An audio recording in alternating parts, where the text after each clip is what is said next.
Press Secretary Karoline Leavitt has provided a fresh update on President Donald Trump's peace plan for the Middle East, saying that the U.S. president is waiting to hear from Hamas after he had set a deadline for a response at 3 to 4 days earlier this week after revealing the proposal. According to sources close to the matter, Hamas leadership is reviewing the proposal and is likely to find issue with 2 of the 20 points mentioned in the plan.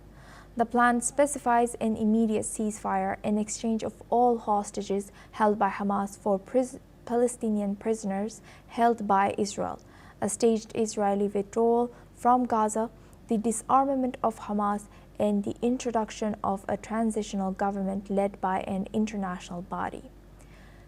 Many elements of the 20 points have been included in numerous ceasefire deals proposed over the last 2 years, including those accepted and then subsequently rejected at various stages by both Israel and Hamas. Let's listen into what Karoline Leavitt has said. So the president made it very clear he wants to hear back from them very soon.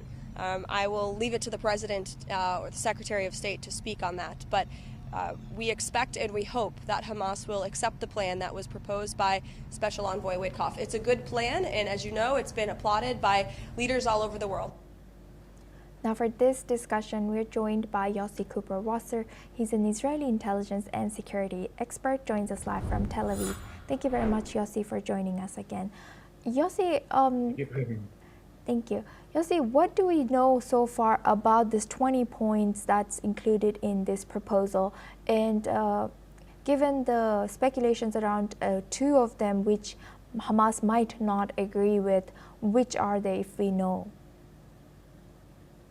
Well, they have reservations about more than just 2, but I think the main 2 are that they are demanded to release all the hostages in a very early stage of the implementation of the agreement, which means that within 72 hours they have to release the 20 alive hostages and bring back the 28 bodies of dead hostages. And they claim that they cannot make it and they don't get enough in return in the early stages, so that they want to change this clause, and this is going to be one case that you might find disagreement. And the other is the disarmament of Hamas. They say, well, we are ready to give some of the arms, but not all of the arms, and we are ready to give up offensive arms, but not defensive arms. God knows what they mean by that. And this may cause problems down the road. But I think the real problem is that, in fact, the plan calls for Hamas to admit that 7th of October was a terrible mistake. The terror attack of 7th of October 2023 was a terrible mistake. They have paid severely for carrying out this terror attack. And that is what bothers them most, because this means that they made a mistake and they don't want to admit it. And what will happen if this peace proposal is not reached? Well, the President of the United States was very clear what happens if this is going to be the case. He's going to give Israel full backing for finishing the job, as he said, with military power. And we are poised to do that if necessary. We much prefer that we should bring an end to this war through diplomatic means, and this agreement will come into effect, and the war will come to an end, and the hostages will be released, and Hamas will be disarmed, and the future of Gaza will be a good one for its citizens. There's going to be reconstruction, and they are going to receive a lot of international aid. All of that is what we want to see happening. Hamas doesn't want it to happen, and that's where we are stuck. But I think that if they refuse, which I doubt that they are going to refuse. It seems as if they're going to say yes, but if they're going to refuse, or if the but is going to be too significant, then Israel is ready to continue the military offensive and to remove Hamas from power by force, if necessary. Yossi, I don't know who is in charge of deciding for Hamas, since Hamas's negotiators were killed in Israeli attack in Doha, Qatar.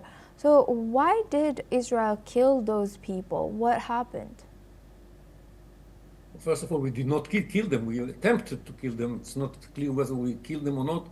Some of them have not appeared in public for a couple of weeks now since the attack. Nobody knows what happened to them. But Hamas has a very scattered leadership. They have 5 leaderships working simultaneously. They have leadership in the exile, as they call it, those who sit in Qatar and Turkey. They have a leadership in Gaza. They have a leadership in the West Bank, and they have a leadership in the jails, where some of them are still in jail. And when they have to take a decision like that, all of them are consulted. And of course, they have the leadership that is in Gaza, who holds the hostages and are going to be able to implement the deal if it is agreed upon. And they seem to be the toughest nuts to crack, because they are refusing to give up and actually disarm themselves. And this is going to be the decision in their hands eventually, because they have to take this decision and implement it. And how do these past failed ceasefire deals influence the prospects of success for this new plan, or this is not completely new peace plan, right, Yossi? Well, the previous deals were temporary ceasefires, and they were implemented according to the agreements. There were several attempts by Hamas not to implement it to the point of the agreement, but we forced them to do that eventually.